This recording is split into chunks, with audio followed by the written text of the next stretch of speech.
What if you could turn your life into a movie? This year, I decided to travel around the world, 3 different continents, 25 different countries, as well as do one of the hardest endurance races in the world, the Ironman. I didn't know what I was getting out of life, why I wanted to do this, but I wanted to learn about life. And the best way to learn is to experience it. It's to live it.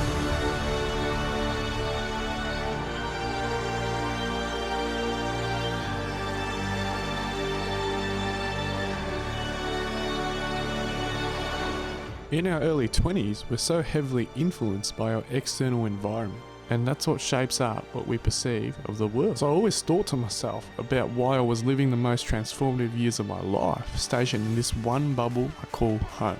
So I really wanted to take myself to the extreme, because when you do, you learn lessons that otherwise you would have never learned. And man, did I not regret one single bit.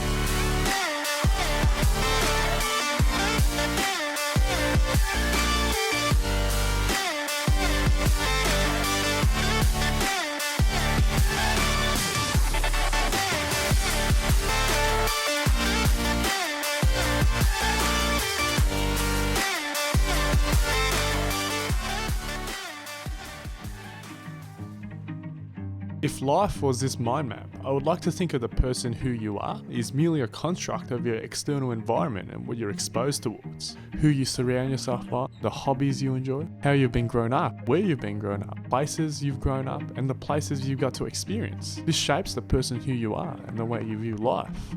When you start to build on this mind map, we start to broaden our horizons more about life and have a greater understanding about who we are, and the way we perceive the world changes. We start to see life in such a beautiful way, and that there is so much out there for us to go and do. So being a student at this time, spending 3 years on a university degree that I didn't necessarily know I enjoyed, didn't sit well with me. Because while academics and focusing on my career is important, I felt like there was more to life than just being rooted in my own hometown in some of the most influential years of my life, spending my break simply just surrounded by the 4 walls of work. It's very common to want to fit in. As people, we often live our lives completely sheltered. Without even noticing, it's just so common to go through your early 20s waiting for the weekend, then starting straight into work once we finish our degrees, without ever taking the time to have a proper realization about living a life we actually want to experience. I've always wanted to take a gap year this year from my schooling. However, I never really got the chance to do so because of COVID. For my whole life, my life was structured by an academic calendar, and academics was my main driving focus. However, with a gap year, I was able to take control of my life and actually do the things I truly wanted to do. And mate, was it a big change. My ass just took a leave of absence from uni for 1 year, boy. The Ironman is something I always saw as a kid. I remember Googling what is an Ironman, and it came up as a 3.8k swim, 180km cycle, and a 42.2km run, all in 1 day. And I thought to myself, wow, that is not humanly possible. I never thought though, at 20 years old, I'll be doing an Ironman. But it started with a crazy dream. It started off in 2021 when I did my first half Ironman with Josh Cunningham. And from then on, we met these groups of boys, the Porterhouse Boys. It's a group of mates that are crazy enough to do these wicked events, a group that was so supportive, a group that was so welcoming, so inviting. That's what the Porterhouse was. And Limo, he had this idea to do an Ironman, one of the hardest endurance races in the world. So all summer, we had spent it training together with 10 other boys. Juzzy, Larker, Vinny, Fold, Limo, Josh Cunningham, Gibbsy, Flemmer, Gutter. These were some of the most fun moments in my life. Memories that I didn't even know at the time. On the weekends, if I had work, I would take them off for moments like these. Because these moments, they could never be replaced. Riding and spending your whole day out with your mates, 5 a.m. until 6 p.m. We went on training camps from St. Arnaud, Morning Walk, to Max Cove. That's crazy. To Great Ocean Road. Amazing it is. We would choose a random number generator to decide the postcode where we would stay at for a few days. God bless you, boys. The last training camp. Don't say that.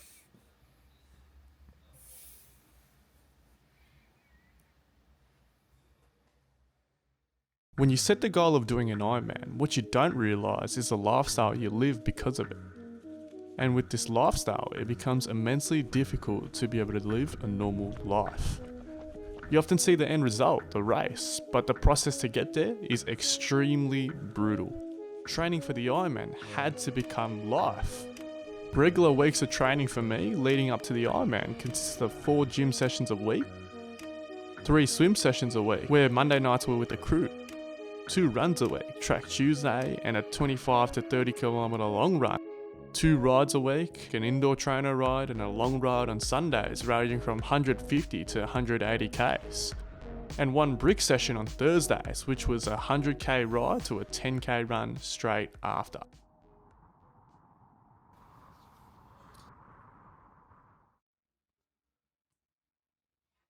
I'm in Ironman prep and I'm in the build phase of an Ironman, meaning this is where my training volume rises significantly. You don't really understand the struggle and just how taxing it is both on your body as well as your mental mind, because every single training session you're thinking about your next one or the meals that you got to cook. You're just always thinking about this, and on top of balancing everything else in life, it becomes very tough.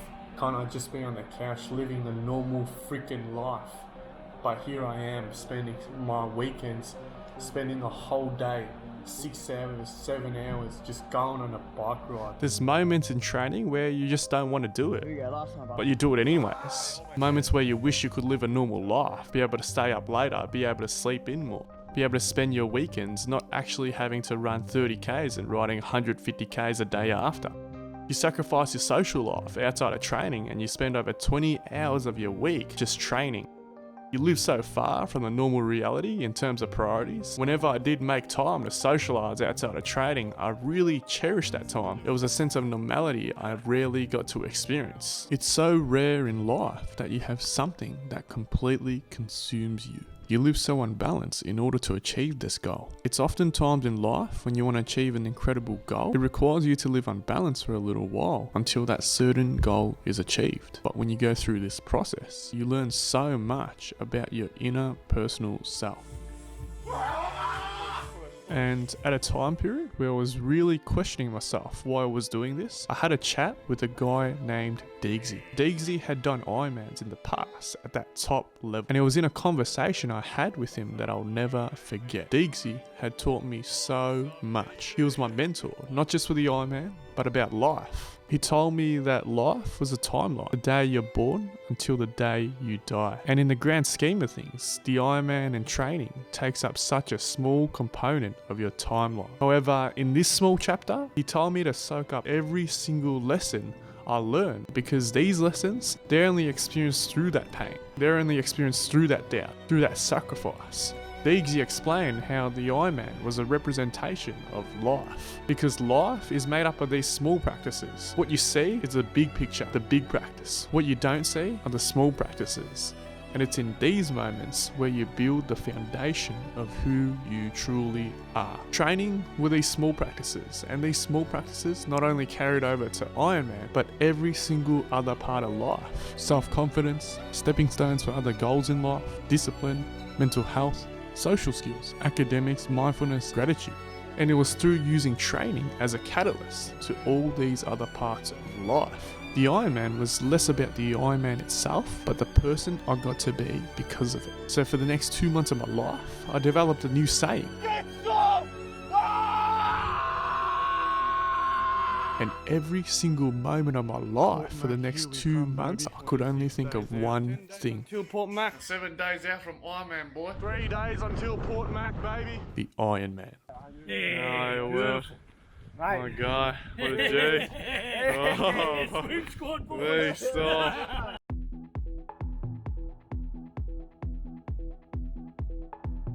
This week was so magical. I'll never forget the feeling I had during this week. I remember feeling so present, and it was the accumulation of months of our lives dedicated towards this one moment. All I felt in this week was this shared experience we got to live out together, and how much of a bond we all grew through this whole experience. And it was in this week when a chapter would come to an end. Hashtag White Girl Tuesday. White girl Tuesday. It was all of these small moments of training and these memories at the time that make you really appreciate life and how beautiful it truly is. I felt so content living life to the fullest, training for the Ironman with the boys. There was so much adventure and so much pure, authentic moments spent with these boys. It was the accumulation of all these times dedicated to make this one vision become a reality. So Josh and I, we began our drive and we would meet at Port Mac, where the Ironman was. And this week was so truly special. Maxie did his first marathon distance run. Gibbsy coming down to support despite his injuries. Billy coming down from the Sunshine State, which we only get to see him once or twice a year. And all these Porterhouse Boys doing a last Tuesday group run before setting us off to Port Mac.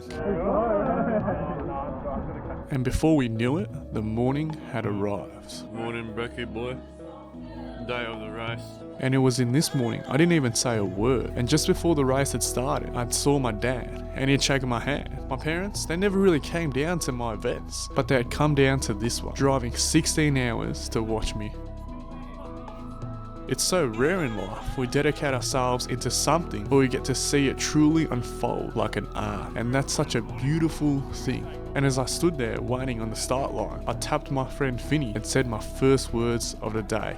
It's not going to be the same on the other side. Oh, go Fitzcott! Go boys! Well done, Gunner! Go Joshy, keep it going mate, looking really good! Go big boy.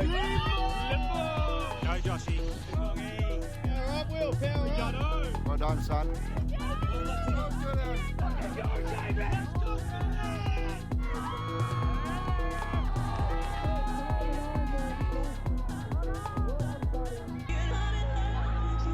When I'd crossed the finish line, it was never the same because for my whole life I had never been fit. Always picked last in sporting events at school. I would always doubt myself.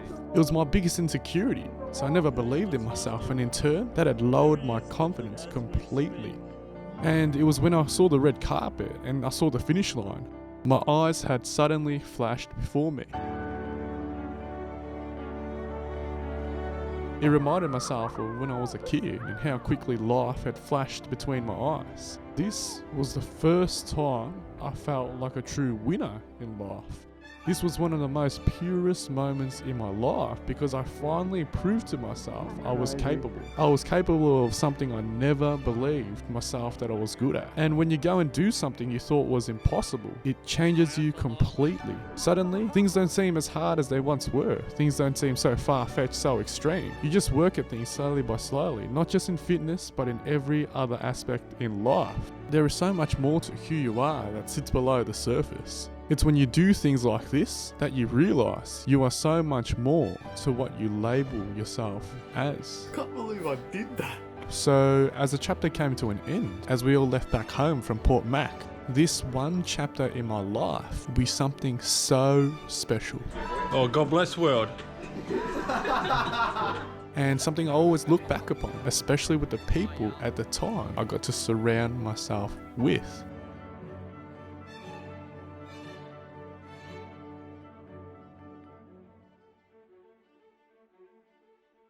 I'm all good and I've thought about it. I think I want to do it.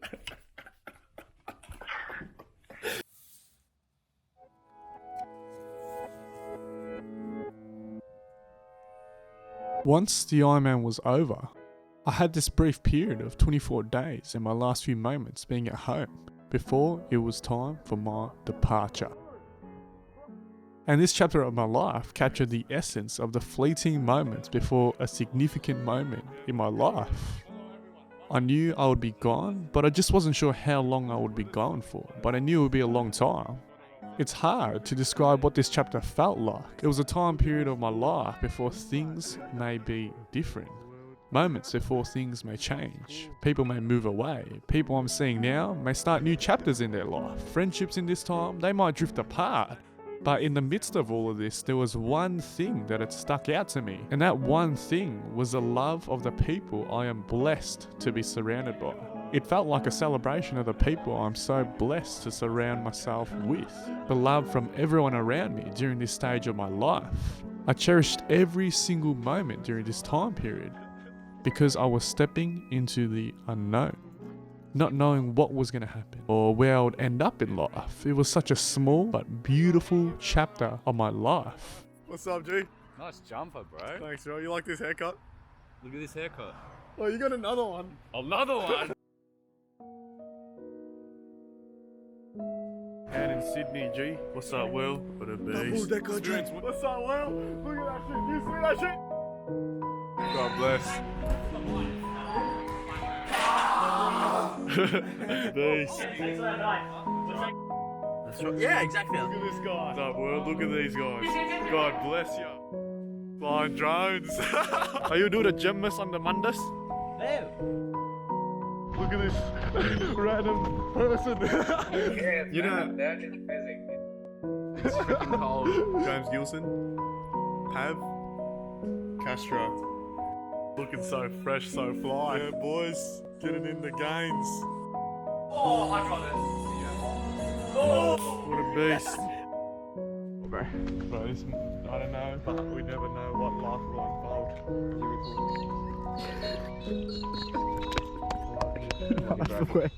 It's gonna be the worst quote. What a beast, Bro, I dude. don't know, but you gotta know that you don't. Yeah, let's go, G. Boy, yeah, boy. Hate being the epitome of YOLO. What a beast. 4 moons first ever half marathon. God bless. Vinny, my boy, just did a podcast. Brett, it's been a pleasure. He's very tall.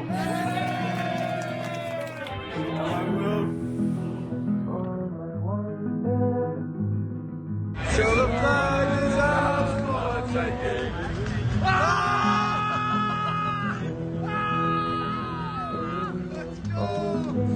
Bro, nah, I didn't get to Now you It's our last time seeing each other, but turns out we're working in 6 hours together. I see it.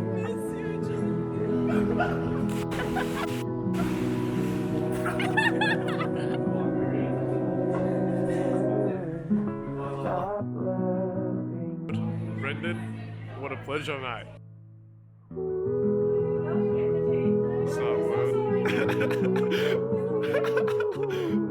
And just like that, before I knew it, What up, G? it was time Jalen? for departure. Josh, Locke, Gibbs, Grants. Except there was one small but beautiful chapter that lies in this time. You know, when you watch a movie or read a book, sometimes you can go through hours of the movie or lots of chapters of that book just for this one quote. Well, this small chapter felt like that one quote. That one chapter, except this chapter is something I'll always remember for a lifetime. Which one that we started?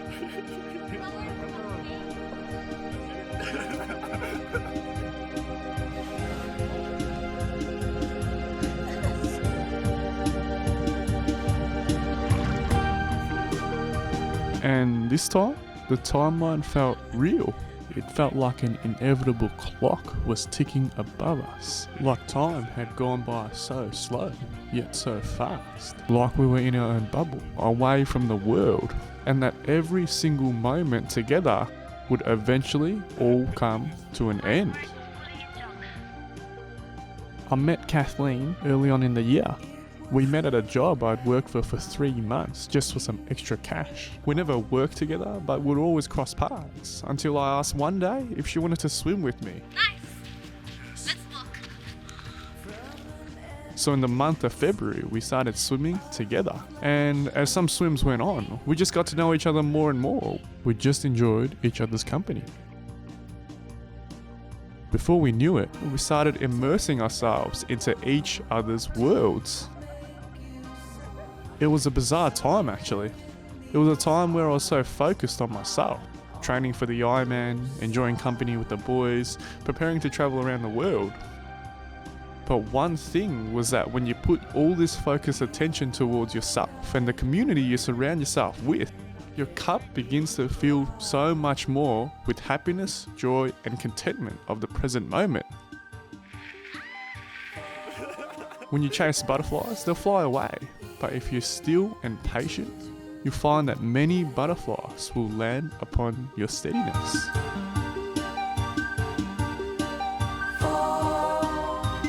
And as things had moved fast, we all knew that all of this would eventually move to a halt. And that every goodbye was getting harder to say because it was one more goodbye closer to actually saying goodbye. All these moments I look back upon, like how Kathleen flew to watch me in my Ironman, and how for the whole race I was just counting down the hours until I'll get to see her. Or moments in the Grampians when we went away and we had our own freedom. Or all these small moments simply spending time together felt so magical. We always reminded ourselves that this small chapter of our life will be something that we will always cherish. This small but special and beautiful chapter of our lives is something we'll never forget. Look at this human. What?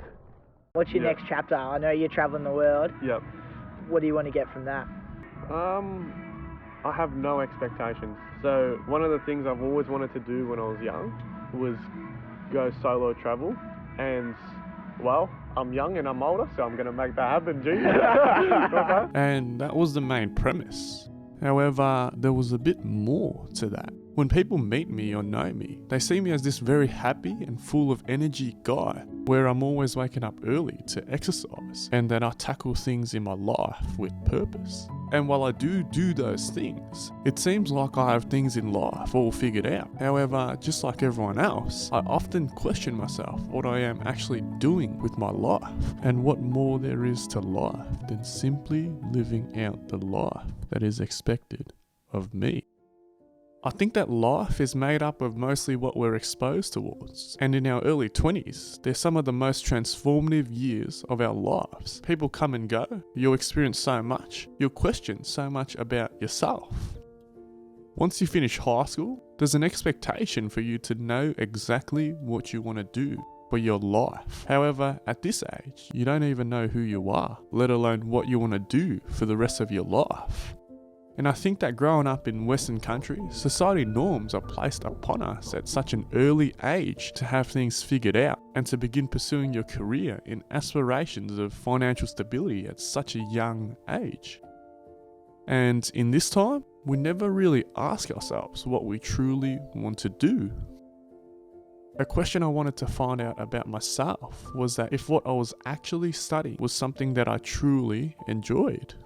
Or was it simply because it was a job that could pay the bills well in the future and something that I would despise waking up in the morning to go to? I think in society, a portion of us are lying to ourselves, thinking that monetary wealth equates towards fulfillment, when in reality, it could still make us feel like we're living life so shallow, despite believing we're so fulfilled and so satisfied.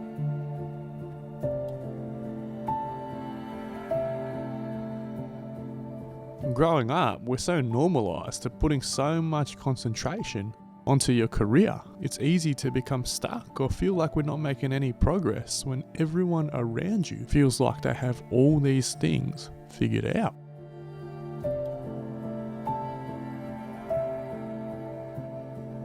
I like to think of life like a mind map, where all these different focuses or subcategories of important factors in your life, you would say, are categorized in different life domains. And by shifting your attention to different domains of life, you often gain new insights and perspectives that help you understand and solve the problems in the original domain you were focused on. Exploring different life domains can uncover answers and solutions that you hadn't considered before. And we often live our lives never exploring these pathways.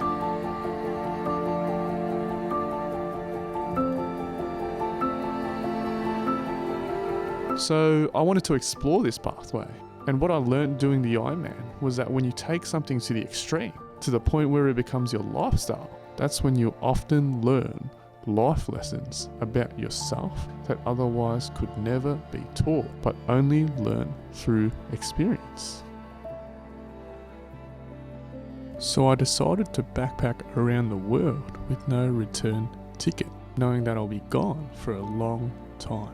So traveling became my lifestyle, and that I wouldn't be thinking about things back at home, but instead truly immersing myself in the present experience. And that had forced me to go by myself, because it was the answers that I wanted to look for within myself. And when I arrived to the airport in Melbourne, it all just hit me. I'll be gone away from home for such a long time, not knowing what I would experience, the experiences I would have, the people I would meet, where I was even going, and how long I plan to go for. How long I'll be away from family, my friends, and Kathleen. Kind of thought. And this loser. That girl is so amazing.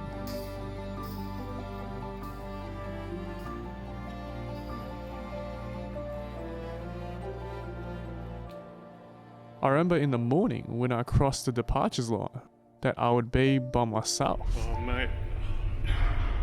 So many emotions. I would be alone. I would be on the other side of the world, having to handle everything by myself in a foreign country. Nervous, I'm scared. And I was so scared. I remember waving and thinking, this is the last time I'll see people that I'm familiar with for a long time. And the emotions, they really got to me. Just running a little bit late at the moment. We're just waiting for the last few bags to be loaded. The last few passengers to join us. And we'll be... This is Subu. I wish I met him on the plane. I wish everything. I wish every good things for my brother. He is very confident going for a long trip Very long. across the world. Very so all long. the best, brother. Take Thank care. you. Right, Thank you bye-bye. so much. And while I was heading on a plane to Tanzania, I thought about what I wanted to learn from each continent I visited. So as I went through my travels, I decided to document each of the lessons I learned. The Ethiopian airport. I remember arriving to Kilimanjaro airport and immediately it was hectic. I was too stunned to record at the time. However, the airport was so tiny, and after coming off 28 hours of flying, being extremely smelly and tired, I was immediately swarmed and followed by 10 Tanzanian men just asking me for taxi. Every other tourist had been picked up by organised tours, but I was just by myself. Amida? Yeah. And I arrived to my first ever hostel, costing $7 a night. And I wasn't sure what to do. What is travelling? How do you travel? What do you do in your day? And it was just crazy while I was walking over 20 meters to the hostel, being approached by 5 different people. I met Maddie from Colorado, and she's the first ever friend I've met on my trip. We met at the Ethiopian airport actually, and we found out we booked the same hostel. Our hostel only had 4 people in it. Instantly, we became friends. She works as a zookeeper and at the age of 20 has travelled to all these places around the world by herself. We spent the first night extremely tired and we just talked about life, fitness and how crazy it was that we were halfway across the world in Africa. In the afternoon, I was off to hike Mount Kilimanjaro. And that day and a half I got to spend with Maddie felt like I'd known her for years. She had taught me so much of what it is like to solo travel and be switched on in your awareness around you. So once he drops you off and you have all of your bags on you, then you give him money because he's going to drive off with your bags. Yeah. Smart. When I arrived, it was just this fancy lodge. But outside the lodge would just be Tanzanian streets. Such an interesting contrast. It's so interesting when you're just by yourself. I had this hotel room with 3 beds and this feeling of being on the other side of the world and in a developing country just leaves you feeling so alone. And it's a weird feeling to describe. The rooms around me, it's just empty. You have no one to talk to about your feelings. the differences in how different the world is compared to where you've grown up. You have your 2 backpacks with all the minimal essentials you need, and that's your life. People at home are all asleep. You just have to figure everything out by yourself. My throat here is very swollen. Oh, and I gurgle and claim out blood. Wow, it hurts. I'm actually worried.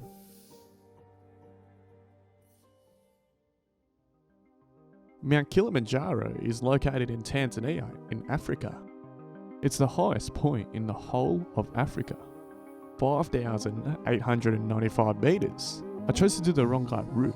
The route is right near the border of Kenya. 6 days of hiking with 4 days up and 2 days down. My friend Harry Gibbs actually planned on going. Let's go! Let's go! And I was just going to join in. We planned to go to Tanzania and Kenya together. Due to an accident training for the Iron, he wasn't able to come. Busted up. It's a time for a new chapter. Time for a new chapter. No more cycling. I wish he was here to experience this with me, but I know that one day he'll have that experience.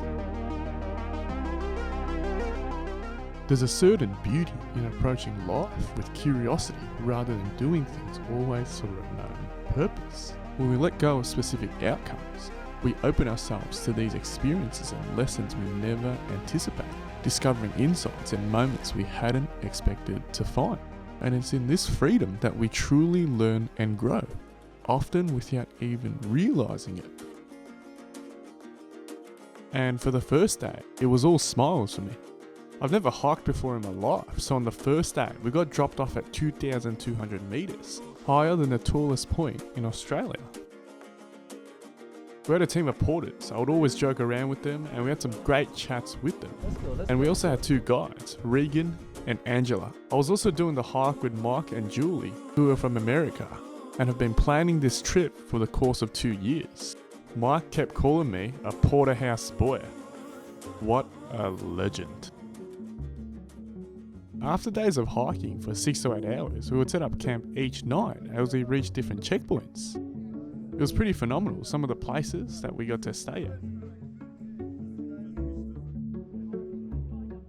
I remember though, it would just get so freezing. I would have to wear 4 layers on the top. This is my tent. I'm pretty cold. This is it. It's pretty crazy in Kili. The weather is so unpredictable. Anything happens at Kilimanjaro. And this was where I started to get even more sick. Kilimanjaro easily became one of the hardest challenges in my life, similar to the Ironman. From day 1, it was just all smiles, and then from day 2 onwards, I stopped talking and laughing, and was genuinely seriously doubting myself if I was able to reach the top of Mount Kilimanjaro. When you're in altitude, there's way less oxygen. The higher you go, the more thicker the air is. I was breathing so heavily. As well as this, I would lose a lot of my appetite, even though I felt hungry. I just couldn't eat. And then I would have to hike 8 hours onwards. The cold during the night made it so difficult to sleep, and every time we arrived to a new campsite after a day of hiking, I would just sleep as I was just so exhausted. If you want to go fast, you go alone. If you want to go far, you go together. On day 4, hiking to Kiva Hut, 4,720 meters, the day before the summit hike, it was at this time I thought about this proverb and how true it was. When you have a crazy ambitious goal in your life, you don't realize how much further you can go when you're with other people. When you're with others, it'll get you further than what you could ever imagine, and so much more than simply by yourself. However, sometimes you have to differentiate yourself from others and carve your own path, and you'll find that you'll go a lot more faster. You have to make that conscious choice, and along the way, you'll find others who, just like you, will take you further. Like the Porterhouse and the Ironman. Hiking with Regan, Mike, Julie, Angela and the Sherpas. It was a slow step by step. And that was all the difference that had carried me through hiking Mount Kilimanjaro. The summit hike starts at 11 PM. You go to bed at that same night at 7 o'clock. I didn't get any sleep. It was all the nerves thinking about the big day ahead.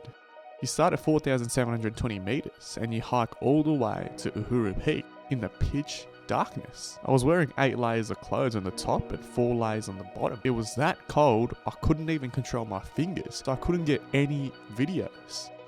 The whole night was a blur, but after hiking for 8 hours, as I started to reach Uhuru Peak, I saw the most beautiful pure sunrise I've ever seen in my life. And there it was, the highest point in Africa.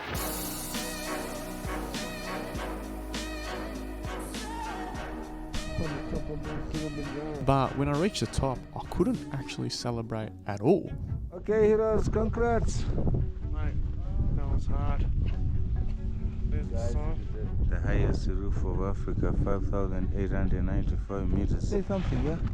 Mate, I'm on top of Kilimanjaro.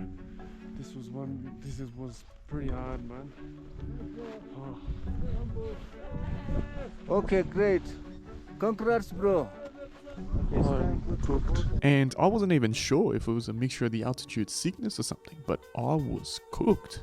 We spent 2 nights going down from the mountain, and if I were to look back at my time at Kilimanjaro, I felt like the biggest actual reward was simply connecting with people from the journey. I remember simply just talking about life with Angela and Regan. As well as Regan would always just joke around with me, and he would always call me his son. Yeah, I am. That's my son. The porters, especially Solomon, who came to talk to me each night with his broken English, and Walter, and how we shared life goals just walking down Kilimanjaro, and getting to share the experience with Mike and Julie. The celebration at the end was truly beautiful. Adventure is done. All of this was the real reward.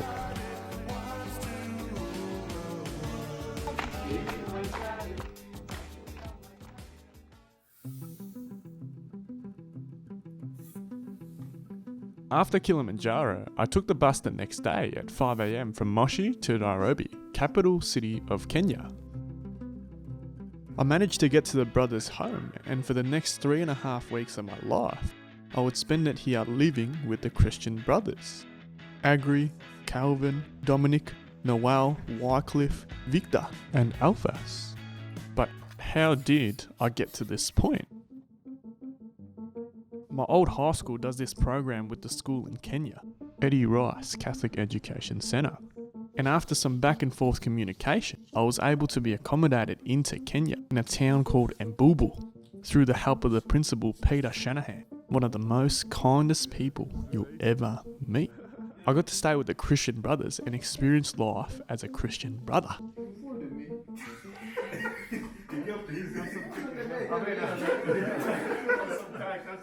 From Monday to Friday, I would be at school. It wasn't scheduled, or there was no program or plan. There wasn't any structure. So I had to go and make the experience what I wanted it to be. So I talked to everyone that I could and asked if I could join in anything that I could. But then that night, I got an email from Nick Smith, a teacher at my old high school. He asked me if I could come by and share my story with the whole school. So the request got me thinking. In a way, it felt like an opportunity to speak to my younger teenage self. I had to dig deep and really ask myself, what is one key message that I would take from my whole experience in Kenya? The school is quite old. All the students get morning tea, which is made at the milk farm. The cows. Cows at the center. The kids. I got the chance to meet Zaki, Yolanda, and McKenna and see what it is like behind the scenes milking the cows. Hello, world. Hello, world. I also asked if I can sit into classes and just become teacher Vuong. So in this instance, you know what the fine is? Yeah. What's the name? Correct. I kept teaching English class in Noel's class, and I really got to connect with the students. It was so rewarding seeing the kids smile and laugh. Okay? Deal.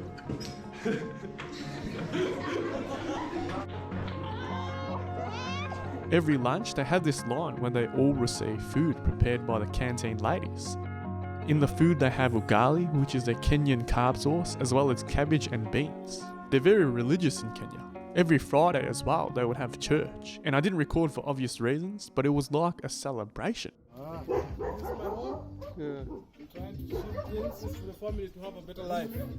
Peter Shanahan recommended me to meet Professor. Professor worked as a maintenance man for the school. There's so much that I learned from Professor through the morals and values he lives by in life. Welcome home, feel home. Whenever you go and come back, you're most welcome. Our interest working out had connected us a lot. It would cost 50 cents for a casual visit in what was called the ghetto gym. Wow. So this is the ghetto gym. This is it. And at times we would get to work out with some other people as well.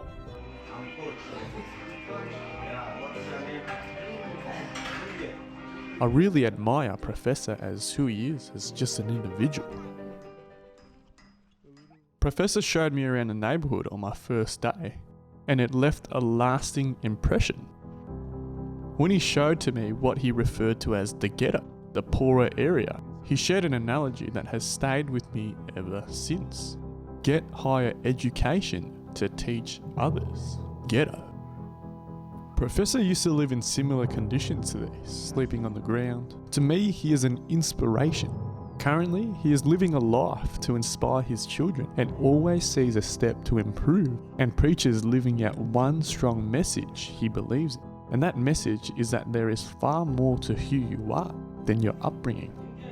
What stuck out to me the most was his genuine respect for people and his eagerness to understand them, free of judgment about their backgrounds. Simply by just being him, in the few weeks that I've known Professor, he had taught me life lessons that would stay with me for a lifetime.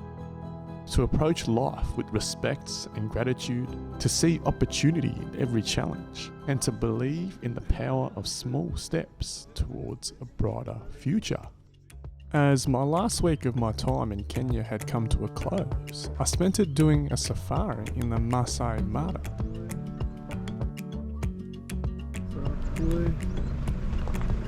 It was beautiful to see the animals and meet some new people.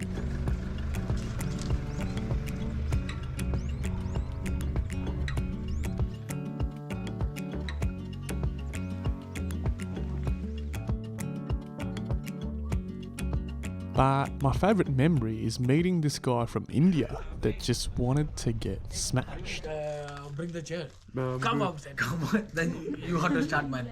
You have to start. Nobody's drinking. You have to start drinking. The school has this program where you would go with a child from school and visit their home. We would fill out this form, and based upon living conditions of the students, the school was providing either a half or full scholarship for the child's fees. It was with Sister Francesca. I didn't really have an idea of what the program entailed, but it really shocked me. I remember just going to some home visits and learning about the stories of the parent, often single, mistreated, and had been abused.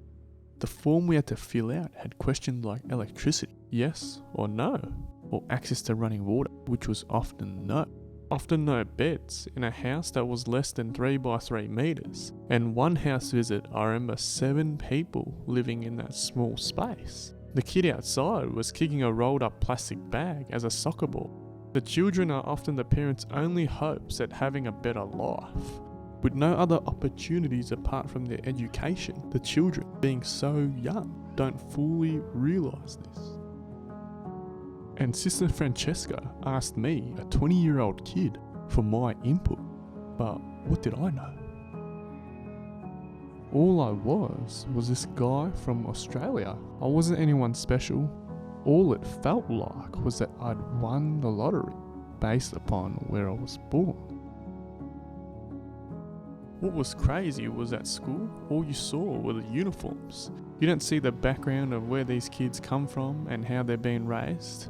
All you see are the smiles, the laughter, and the joy.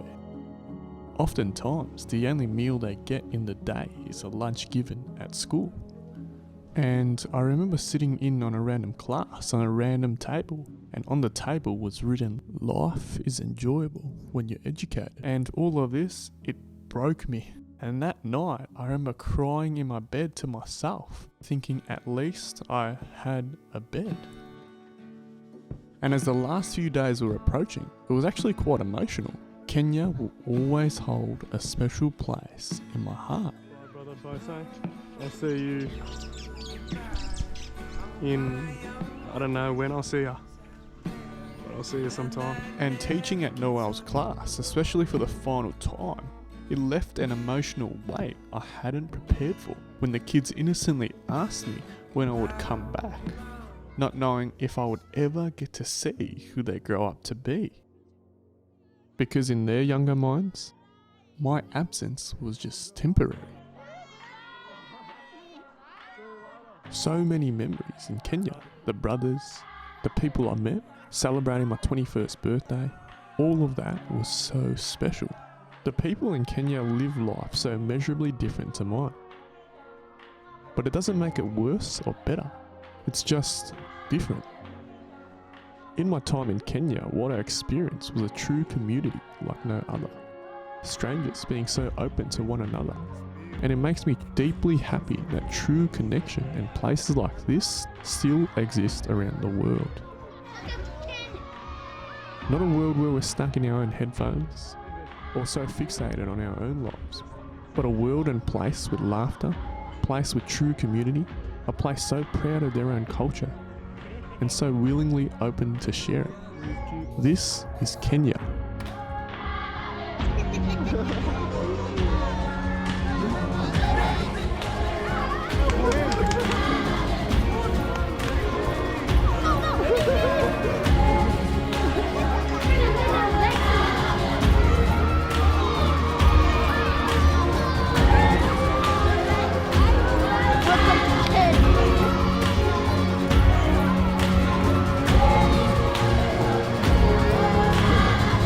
As I leave this place, I leave in a quiet sorrow that I can't go back home and take a piece of their lifestyle with me.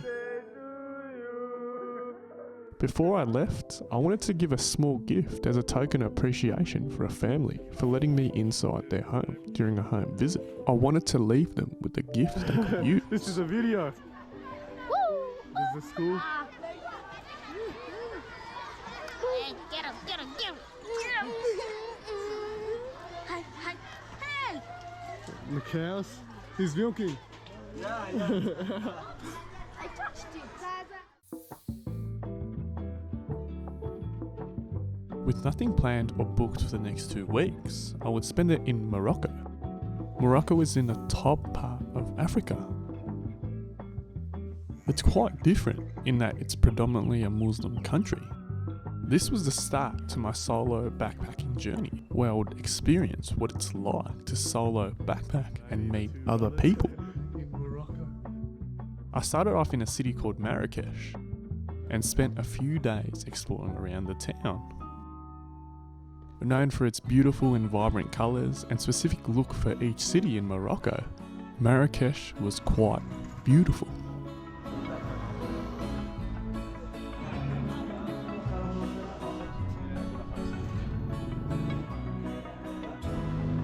It was quite out my comfort zone, interacting with people, being completely by myself. As I started to talk to more people, everyone that I met was so kind because we were in the same predicament, solo travelling and experiencing a different side of the world. And I got to spend time with Isaac and the boys who I knew from back home.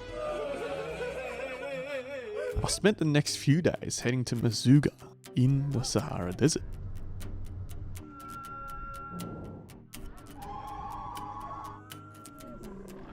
And this was one of the 3 moments in my trip that I fully felt alive.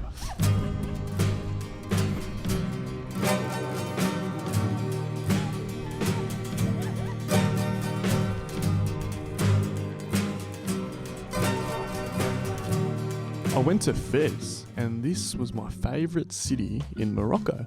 What's up, man? How are ya, bro? Oi, show us this. Bro, this guy's selling me peaches, bro. I bought one before, brother. Known for its tanneries, I got to spend a day and a half exploring around Fez. One of my favourite foods.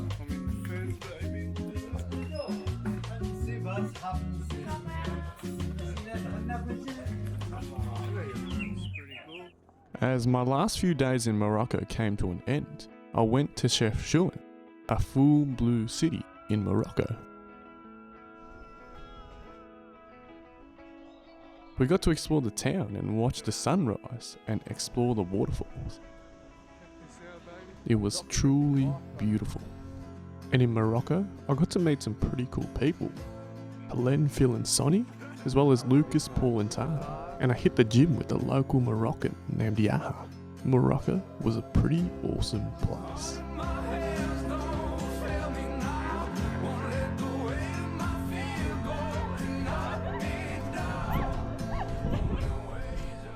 One person I remember is a 67-year-old Malaysian man named Chun, who said he saw a little bit of himself in me. Young, part Malaysian, and exploring the world solo, something he wished he had done earlier. He shared how comfort and career had consumed his life. But now, in his later years, he's finally pursuing the dreams he once put off. The hardest part of solo travelling was getting place to place, no one that knows English, and knowing that people are easily able to take advantage of you, the fact that you're a foreigner. It was definitely scary travelling by myself. For all of these times I had moments like this as well. I was often hungry. It's at these times you feel like the world is against you and feel so alone. I got scammed trying to get a SIM card, and with no SIM card meant no Google Maps. Flights, they often got cancelled, which left me feeling so alone. There's just so many things that will just go wrong. Here I am in Rome. I don't know where to go. Feel like a fucking loser, bro. Been walking around in circles with these it's like fuck 27 kilo bags and shit. Just fucking sore. I'll never forget this time, because what it had taught me was that even in the most alone of situations, it always gets better. You just have to believe to yourself that it will get better. For 5 days, I was in Iceland. Iceland, baby!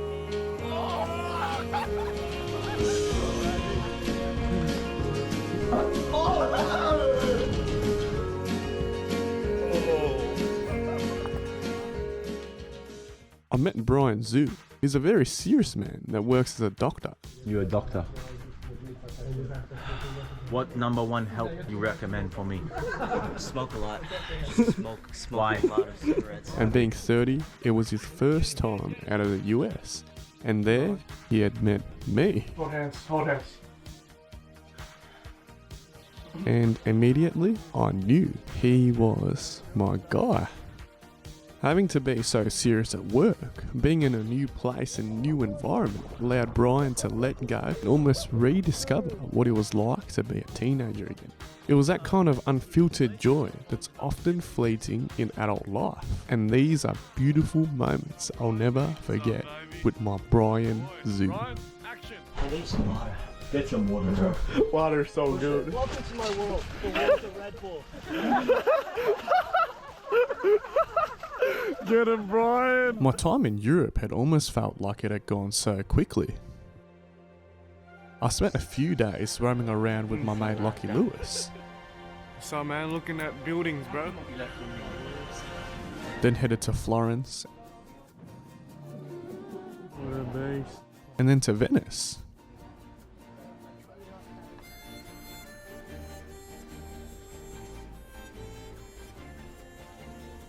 Travelling from one continent to another, the lifestyle being in a completely new environment drastically changes. From experiencing one extremity to experiencing what it's like to live in almost what feels like luxury. It feels like there's so much in life you are constantly learning and relearning.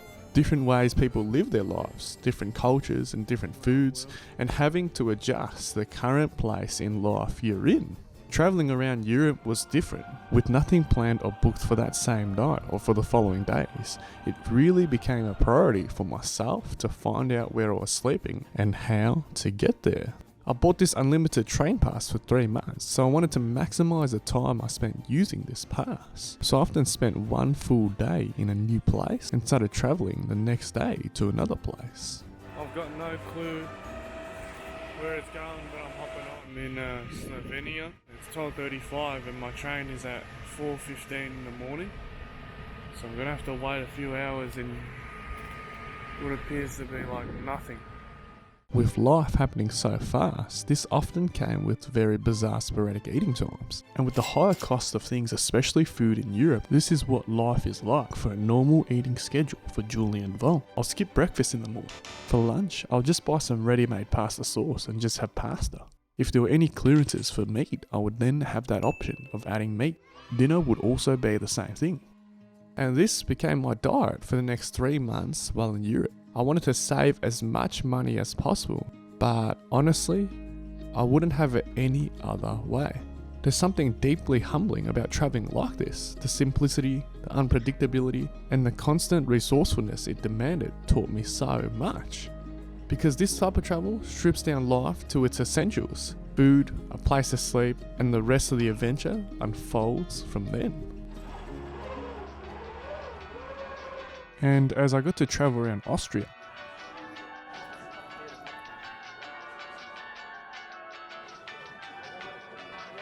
where I'd met these other people and had a wholesome night out until 4 AM with them.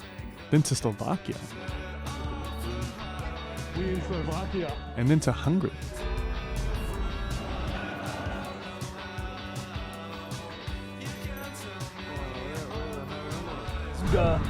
Where I met Jason from New York. Can't conceptualize right now. It's so beautiful. Live fast, don't die. Take my girl. And would experience my first ever festival. I started to figure out what was my biggest lesson I had taken during my second and third month of my travels. One of the most common things out of your comfort zone you experience when solo traveling is being by yourself. You spend a lot of time lost in your own thoughts, questioning everything while navigating an experience so different from home. We crave connection, and some days you won't even say a word to anyone else. But over time, I realised that being alone doesn't mean being lonely. There's quite a contentment in learning to enjoy your own company, and when you do meet others, you appreciate those connections much more, valuing the people you encounter rather than seeking company just for the sake of it.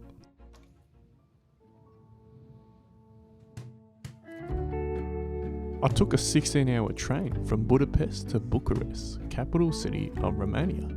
We had some quite small seats for the ride. I met Christopher, Jonah and Luke. We stayed at a hostel that was part of an old Canadian lady's home. Oh boy. Felt like being at grandma's. Romania felt like a boys' Airbnb trip. Join me, bro. Point, everyone point, and look at the camera. Say, you see that shit? We went hiking. It was fun. There it is. It's like he's like what's up, man? Jonah is doing the hardest climb. Jonah, Christopher.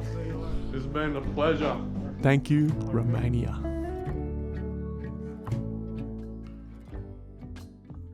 Prague was one of the most beautiful cities in Europe.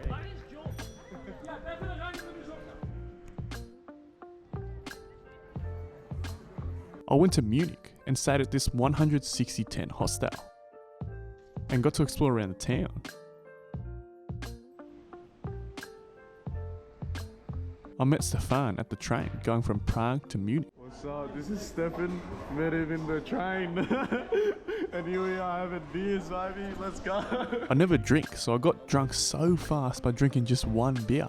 Stefan, what a legend. He made sure I got home safe. I caught up with Michael that lives in Germany. We met at the Reykjavik airport and I got to be introduced into his world. We shared a pizza together just talking about life, and we shared about what it is like growing up Asian in predominantly white countries. And while being on the other side of the world, there were so many similarities. As beautiful as Europe's old architecture is, nature has always been where I truly come to appreciate the world's beauty. Being able to slow down and step away from the hectic pace of daily life, giving me the space to reflect and appreciate the things I've actually done.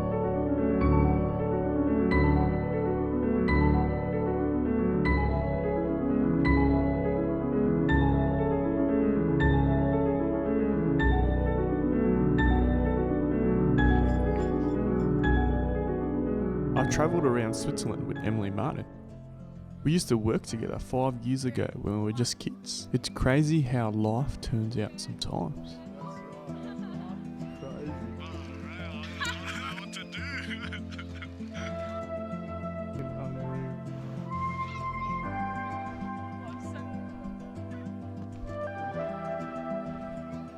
Emily Martin's recorded. So nice, so nice. 10 out of 10. Switzerland was a pivotal time that taught me how much I love documenting life. I spent a few days alone in Switzerland, and along the way, I met this video maker, Ruben. He makes professional videos for companies. I showed him my recent Ironman video, and he absolutely loved it. After leaving him, I reflected to myself and realised I love video making and documenting life. I feel like in life, it goes so fast that whilst I'm trying to live one chapter of my life, without knowingly, the beginning of a new chapter begins. Life just feels like I was just getting used to it one way, and just as life does what it does, the sudden jolts of life, things change, things evolve, and you move along so fast with it, learning and relearning so much about life. You cross paths with so many people in your life through your constant chapters, but because of this thing called life, they don't stay with you forever.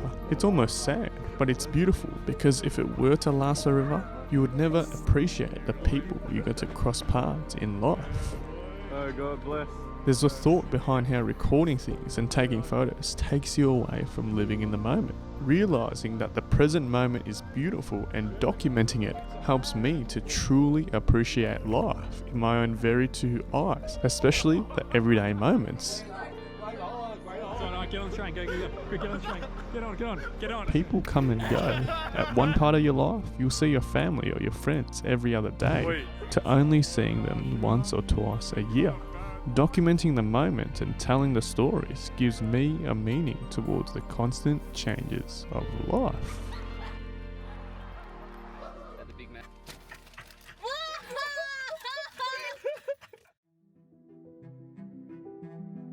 Stopped by in Strasbourg, which was a nice small town. I went for a run near the border and got lost in Germany. I'm lost. Oh, perfect. Thank you so much. Hello, Tobias. Tobias, I got lost in Germany. I ran from France to Germany, and he helped me. I got to see the Eiffel Tower at night. My two main highlights in Paris was that I ate Tunisian food and I got diarrhea, but came back the next day and ate it again because it was so damn good. And I got to see Jonathan as well. We met at the Reykjavik airport. We had an ultimate French experience, and then we had wine by the river and talked about life. Constantly being in new places surrounded by different people for such a short amount of time has shown me just how temporary each moment in life truly is. They say Paris is a city of love, and we fell in love. I remember with Michael and Jonathan how we kept looking back at each other as we waved goodbye, not knowing if this was a farewell for life or just for now. But what we'll never forget is that deep connection we shared, learning about each other's lives in the time that we had shared this chapter together. Julia, merci. Pleasure.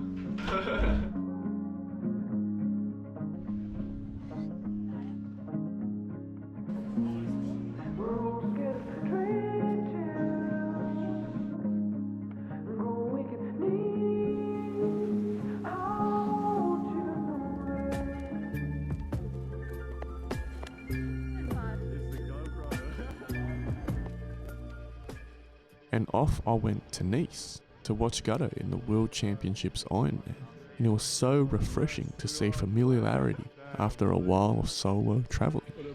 I got to see Daly, Limo, Alex and Claire. There was something magical about Nice. Everyone there was for one thing. The world champs. You could feel the energy. Everyone had a story to get to where they were at the current time. Everyone had a story. What an achievement to be in the world champs.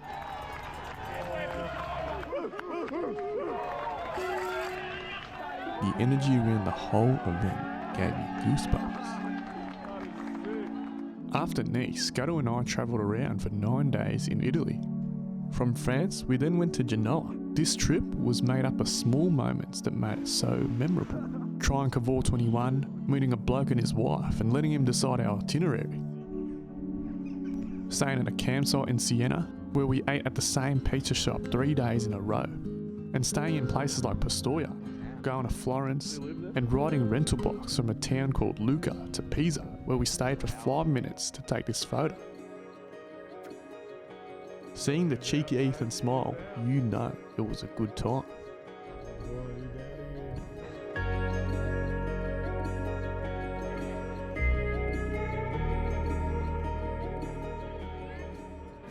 After leaving Gutta, I then went to Rimini on the east side of Italy. I got to visit San Marino. Beautiful place.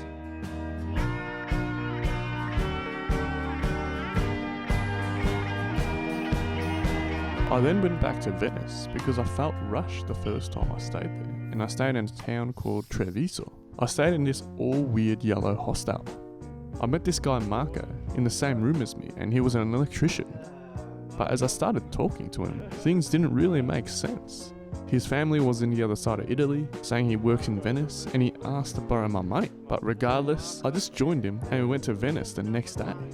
We became best friends. You would have to buy a transport boat card to get around Venice, but Marco said we didn't have to, and he pushed in front of every single line, even at restaurants. As our friendship started to grow, we even fed turtles together. We had many Aperol Spritz together. We took many selfies together. We went even on a romantic gondola together. We explored his beautiful hometown of Venice together. San Marco. But when we went back into town, he asked if he could borrow my money from me. Give me 20 euro cash. And tonight I give you. Trying to pull a cheeky, mate. Marco, I thought we were becoming best friends. Mate, we could have been something special, Marco. Why you have a problem with me? Until next time, I guess.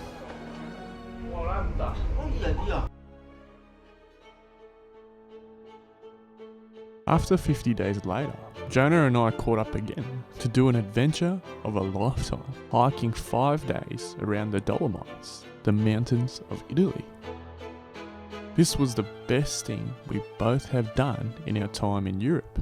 We would hike hut to hut and wow, it was phenomenal.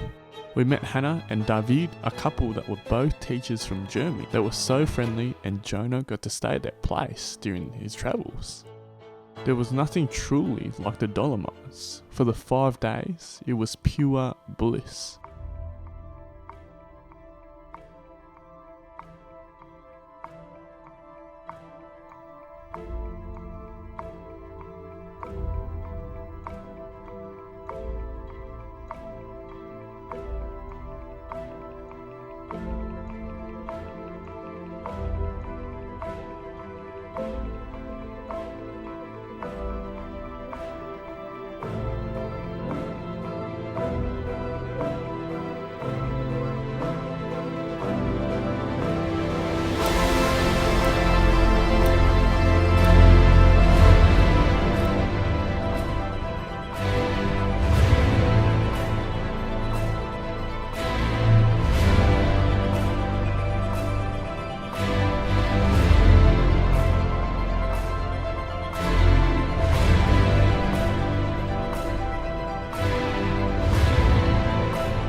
I finished off my time in Europe quite chill, taking it easy in Innsbruck.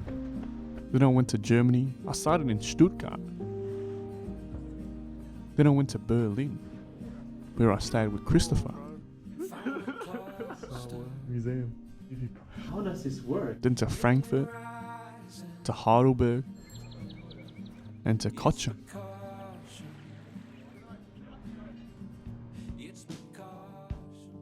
I went to Amsterdam. It was different to other parts of Europe. Everyone's on bikes and it felt like such a young, lively city. So, watching the Ironman video. Start getting into fitness, you know what I'm saying? I met some of the most amazing people. In London, I got to stay with some aunties. London reminded me of home. It was nice to feel familiarity because you don't realise how much you miss something until you don't have it. I got to explore around London. And then went to catch up with Sonny and Phil in an English pub. The end of Europe. Wow, 3 and a bit months passed. For laptop.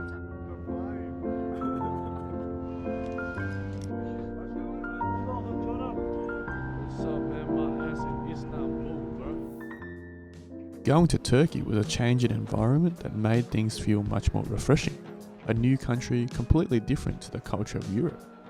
I spent 3.5 weeks in Turkey, where for the first few days, I got to travel with Alexandra. We took the ferry, got to get some food, and explored around the mosques. Similar to Morocco, Turkey had cats roaming around everywhere. Bro, what a G, mate. How are you, bro? You're tired, man. I spent 2 weeks doing a group tour in Turkey with Liam Harrington and Claire. We had some amazing company. It was so refreshing to see people I knew as well as be with the same people for a longer period of time, rather than quick fleeting moments you would normally experience while solo travelling.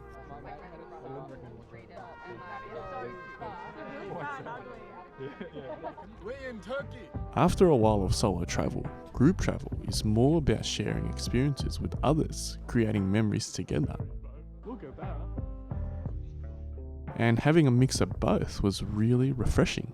I met this guy Paddy Handler, What are you doing? and on the first day, he was my room buddy. And I just said to him, I love you. And he said, oh, here we go. I think that as a guy, getting really comfy with your homies is one of the most manliest things possible. And Paddy Handler and I, we were all about it, baby. This is gay. It was me, Limo, and Paddy Handler, and us being the only 3 boys and 12 other girls. Paddy describing the trip as Turkey with the boys. You know he is the ultimate bro. How are you, Nahir? Our guide was Nahir. Just don't jump off the iron. He is a G. He wouldn't tell us about the history behind a new town we explored. Half the time, I didn't even know where we were going. He would just show you where the bars and where the ATMs were while smoking a pack of ciggies. When we went hiking in the ghost town one time, Paddy asked him how the rocks were formed and in such a way, and he just said, ask God. And on the last night, he took us to a Turkish bar far out of town so he could meet up with the Sheila he'd been chatting to. This is my boy, Nahir. God bless you, my boy. Nahir, what a legend. I met Muzz and the WA girls, Liv and Leash. I took them for their first ever 5k run. And the rest of Turkey was pretty crazy. Went Pamukkale, went rafting, went on a sail day, and celebrated Lima's 24th birthday. The skull ships, the best ships of all. Great ships. And then we went to Cappadocia, which was absolutely beautiful.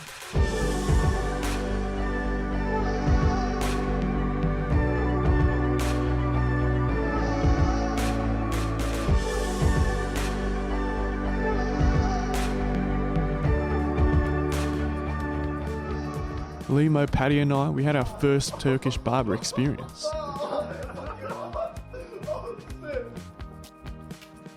And then we wrapped things up with an unreal Turkish night.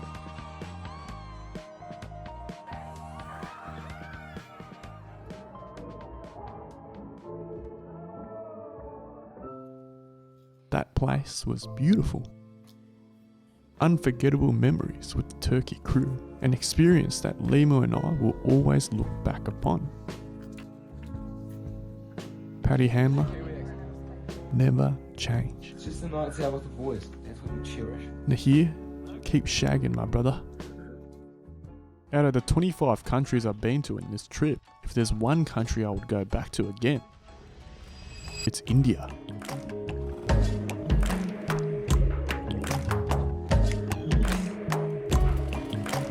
The food, the culture, the people.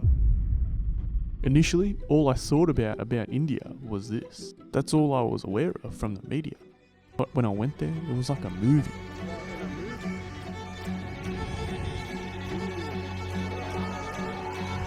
This is Safe. We used to work together at the pool. Safe loves a bit of adventure.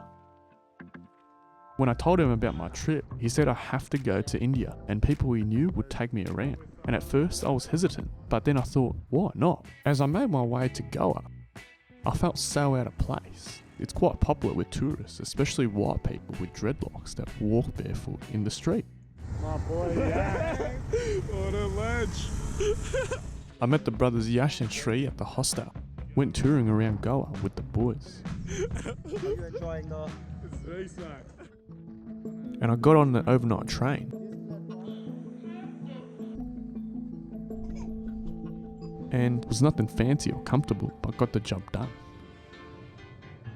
This is the overnight train. Wow, this is crazy, the overnight train. And I made it to Kerala. They call this state in India God's own country. And they're really not wrong about that.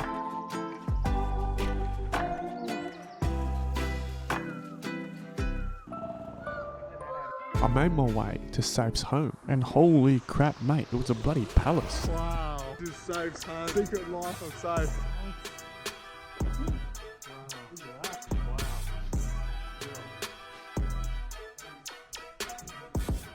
And I met Salahu. Safe used to be Salahu's kayaking instructor. I'm with my boy, Salahu. Salahu took me around. Salahu's old school. We met his uni mates, joined in on wedding photos, played a bit of soccer with random people, learnt to play pool, and met more of Salahu's mates. Unreal. Being on a motorbike, seeing all these places with Salahu, it was like I was living a real life movie.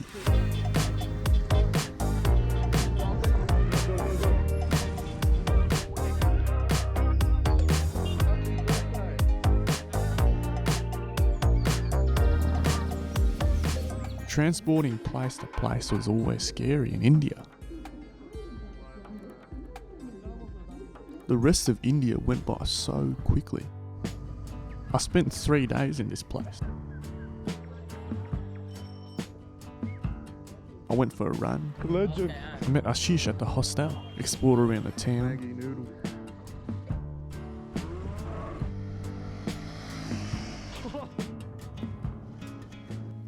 I then went to Alleppey and experienced the backwaters.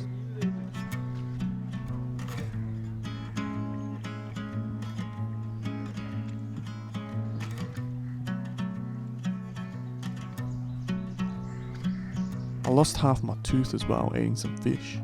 Eating tooth it broke. I then headed to Kochi, the capital city of Kerala, and explored around the waters there.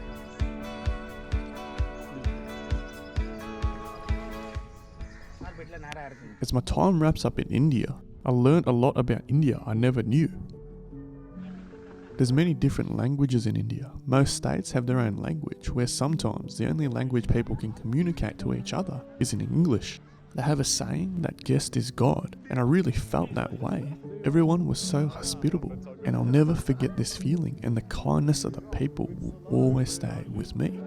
In every hostel I went to in India, it was mostly Indians travelling around India, and the people were so open and welcoming. They'll pull up a seat and chat to me and have a genuine conversation. It was so refreshing.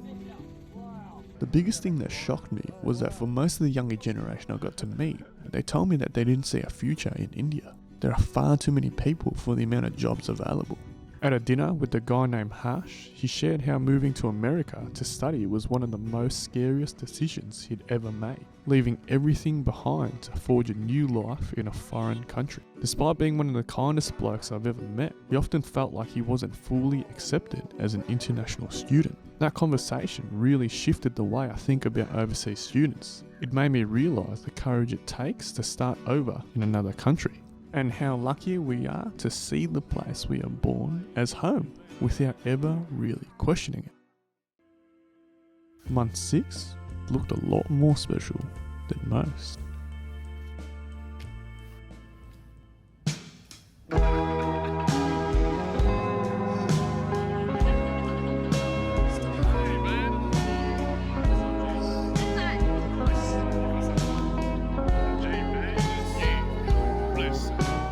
Six months in, Kathleen flew across the world to see me, and it was such a magical time. Bit of Vietnam, bit of Hong Kong, we were simply enjoying each other's company back again. And it was really special experiencing all of it with the Mendoza.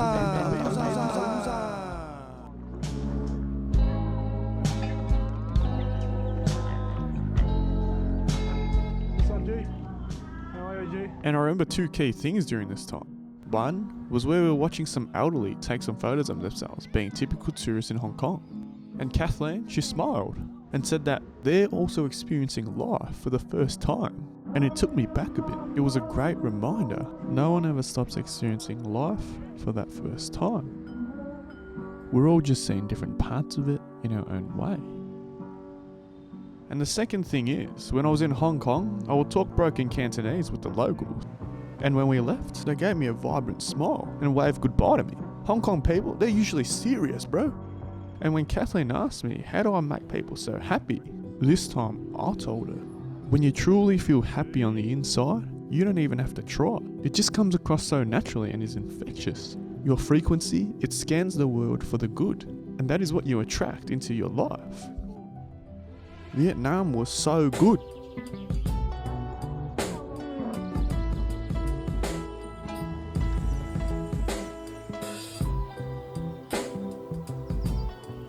We went to Da Nang, Hoi An, Ba Na Hills, Hue, Hanoi, Ha Long Bay, up north to Sapa,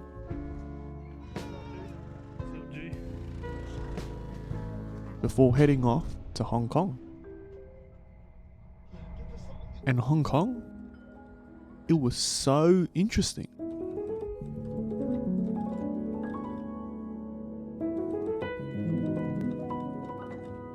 It was a blend of the east and the west, with the small size of the city and such dense population. The living situation was something different. This is what 125 AUD gets you a night. A room. Just a room. That's it. That's it. Shower, toilet, shower. It was such a contrast. There was one side that was so modern, and the other side was just filled with skyscraper housing. Hong Kong was really something else. And yeah, we went to Disneyland, my first time ever. I didn't really think much of it, but it felt magical. Just simply enjoying each other's company. And on our final day in Hong Kong, it was sad. And while we were going to see each other soon, having to say goodbye a second time, especially after connecting again, was really sad. That's the end. And while it does seem like everything did go smoothly, there was a big reality that we both had faced. You learn a lot of things about life, and in this current point in my life, I dedicated a lot of my time of learning to these attributes of my life. But one thing I was beginning to learn a lot more is in this aspect of life. And the biggest lesson that I'll take in this sector of my life, even in this current point in time, is that relationships, they can be very challenging. Not because love or care isn't there, but because growth, timing and readiness aren't always aligned. I was so focused on my own experience seeing the world, I didn't even call or message that much, and while we both talked about how this was going to happen, on the receiving end for Kathleen, it was difficult. Relationships at times just doesn't magically happen and just continue like that. You also have to be in a position of yourself where you're ready for a relationship. But on the other side of it, you'll see something bloom and blossom into something beautiful. And while some things in life just don't work out, I will always be grateful for the moments we got to share together.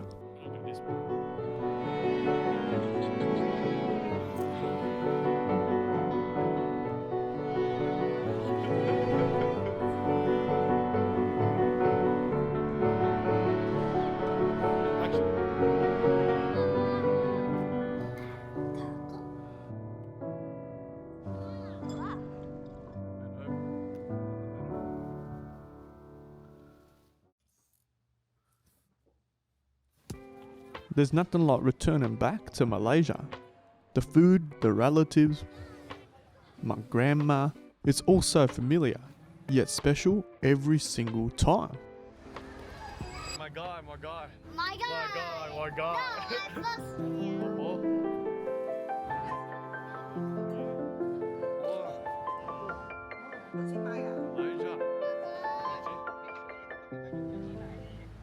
Malaysia. My guy, what a lit. I spent 2 weeks in Malaysia where I finally in 6 months of constantly moving place to place. In a different city around the world every week where it was a brand new stimulus. And always having to share a room in a hostel with tons of other people. There was finally a moment of stillness. For the first time in half a year I had space to just be. I stayed in one place, unpacked my bag properly and let my guard down. The chaos of backpacking gave way to quiet mornings, slow afternoons, and time to reflect on everything I'd seen and felt. It was a chance to catch up with myself and spend it with my grandma. What a legend.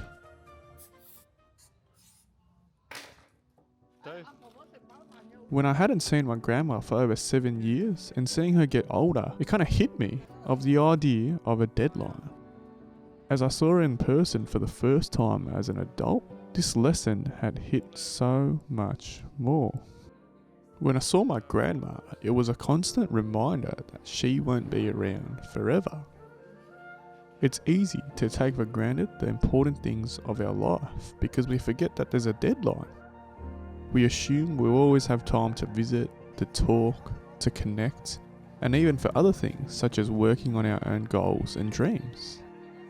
And as time goes by, and it goes by, and it goes by, one day you'll get older and look back, and this time it's full of regret because that deadline will arrive.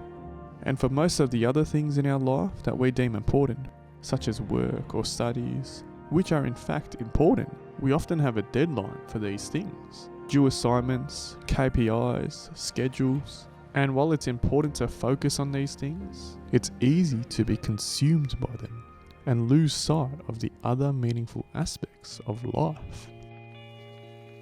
But for the actual other important things in our life, such as spending time with family, working on your relationship, building stronger friendships, working on our own dreams and goals, we often don't put these self-imposed deadlines for the important things in our life.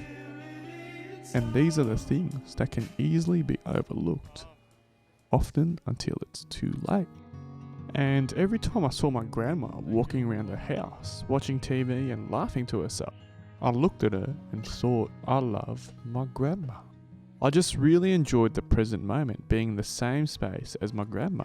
I'm really glad I took the opportunity to visit her on my own in Malaysia. It used to only happen during our family trips as a kid, but those stopped once we got older. Seeing my grandma became a quiet reminder to set my own internal deadlines, not just to get things done, but to be fully present with the people and moments that truly matter. Because so often in life, you don't realise it was a last time until long after it's already gone. Until next time. Until next time. And it came time for Thailand. This week went by so quickly. This was the last country in my trip because as Christmas of 2023 was approaching, I knew it was time to head back home. and give a Christmas surprise that will always be remembered. I saw my childhood friend Caroline. We haven't seen each other for 7 months, and first thing we did, as boys do, grab a feed. And also saw Maddie, which she was travelling around Chiang Mai. Seeing her was a full crazy circle moment. My first ever friend I met on my journey, and now in the last country ending where it all started. God bless to the lifers. Food, night markets, and great memories pretty much summed up the last week of my travels.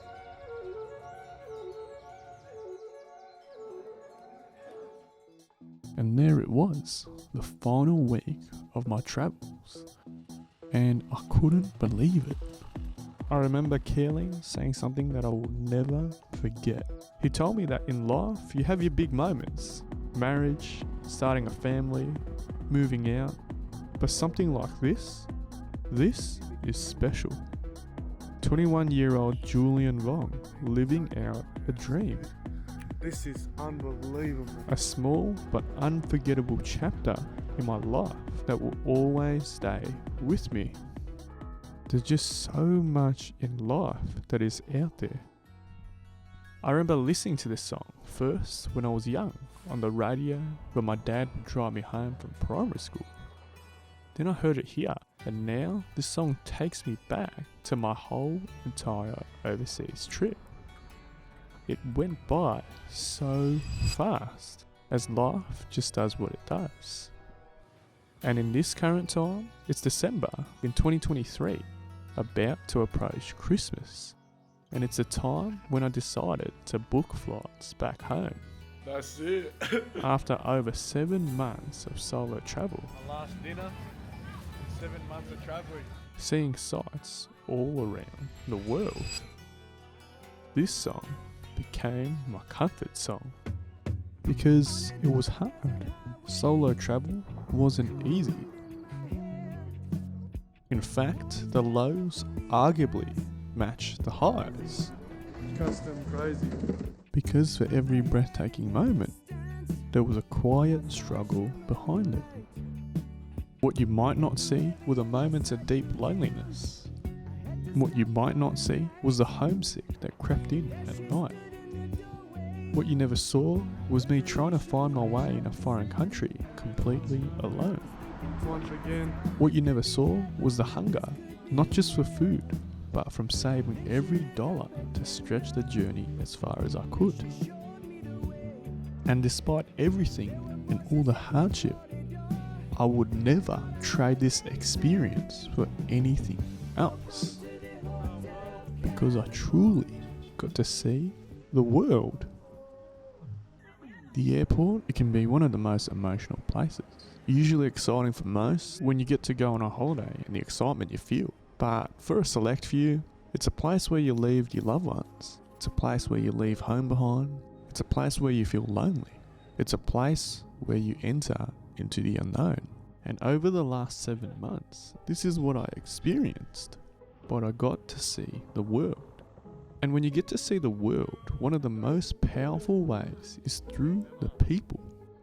Travel opened up my mind, not just to new cultures or landscapes, but to entirely different ways of thinking. There are places like Australia and London, fast-paced, goal-driven, career-focused, and while that kind of ambition has its value, it was eye-opening to realise just how many interpretations of success exist around the world. In Africa, I saw the power of opportunity. I saw people with so little, yet living life so vibrantly. For many, education was their only opportunity and they cherished it. In Europe, I saw a different pace. There was no rush to jump into a career. I met 25-year-olds still studying, still exploring, still figuring things out. Gap years, they were normal, and fulfillment came before expectation. Going to Europe was a reminder that you don't have to have everything figured out by your early 20s. In India, I saw the beauty of being open, of simply saying hello to strangers and being welcomed like family, and how a simple smile can go a long way. And in Asia, there was a strong emphasis on academics, on education as a pathway to succeed. Careers like doctors and engineers are deeply respected, not seen just as jobs, but as pillars of stability and pride. Experiencing how people around the world view life helped me to realise that there's so much more beyond the environment I was raised in.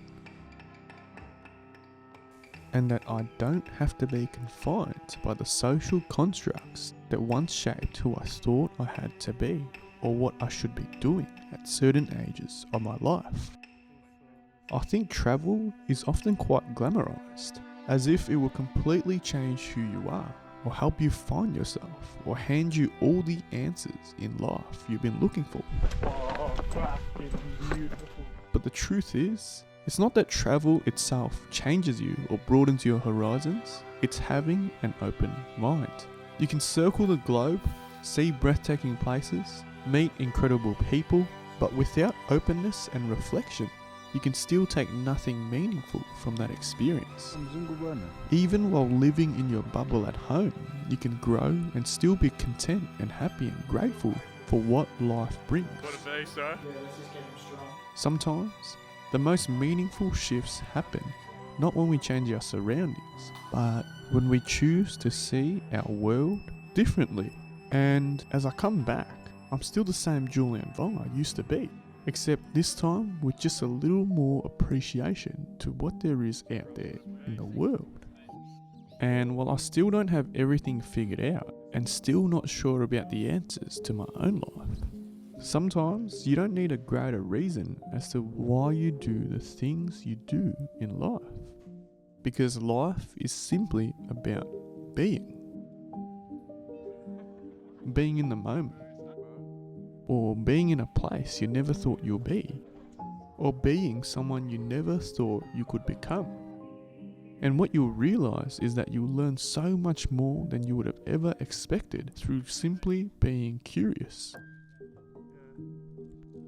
And once you realise that life is made up of whatever you choose for it to be, and you have the courage to live life on your own terms, you realise there's just so much beautiful things to this thing called life. That's beautiful. It's pretty crazy. Who knew I would climb to the highest point of Africa, live with 8 other Kenyan locals, visit the Sahara Desert, see the most amazing nature in Europe, meet all these people around the world, experience the Dolomites with Jonah, witness the Ironman World Championships, staying with people I met across Europe, waking up to sounds of mosques in Istanbul, going to India because I said yes to safe at work, be together with Kathleen in Disneyland, see family in Malaysia, and eating scorpions in Thailand with my childhood friend Keeling. It's like I went to bed and I spawned in all these places across the world.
Back was like close.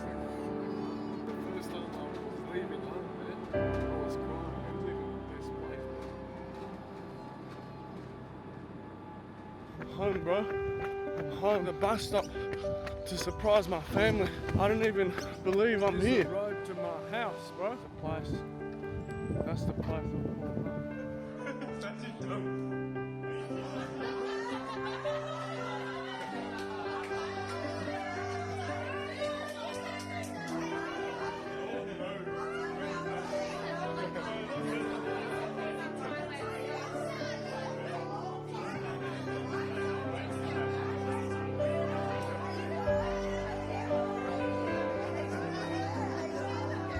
Back in Australia, bro. Look who it is, bro. I'm with Luke Wong Yong San, bro. I'm back, bro. Jamie's back. Welcome back, bro. It's crazy what happens when you choose to make life what you want it to be. It's grown up, brother.